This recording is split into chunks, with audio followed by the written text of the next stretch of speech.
Hi, and thanks for logging on to the Daily DVAR, and here's a brand new halacha for you, and it's for Thursday, 21st day of October. Here we go. Today's halacha is this. You might see men doing this in the shul all the time before they put their talis on. They're always looking at their strings right before they make the bracha. I'll tell you what they're doing.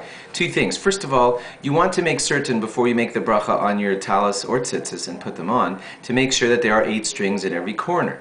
If too many of the strings are torn off, your tzitzis are considered ruined, and it wouldn't be proper to wear them as tzitzis, and it wouldn't be proper to make a bracha on them if they're ruined. So what you're doing before you make the bracha is checking that they're a valid talis or a valid pair of tzitzis. Also, the strings are supposed to be untangled.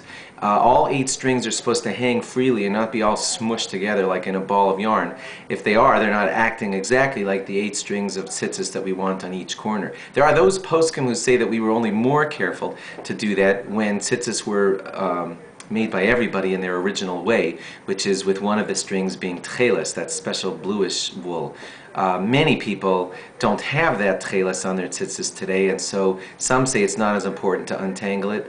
Some people, by the way, do have a tcheles. It's debated whether the blue wool of today is the actual real tcheles. Some say yes, some say no.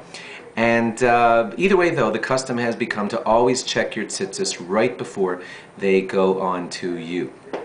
Another thing to point out here is that, chazaka, that's like the basic standard assumption that you can rely on usually, is that there were 8 strings yesterday when I put them on. There are probably 8 strings there today.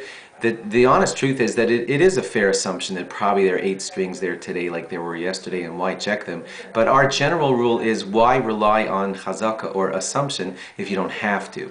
We'll rely on chazaka like assumption, for example, if the eruv, the string that helps us tell that we can carry in a certain area on Shabbos, it was checked on Friday, but do I need to check Shabbos morning? So, no, we rely on the assumption that it was checked, it was put up properly, and it's probably still up. You're allowed to assume that.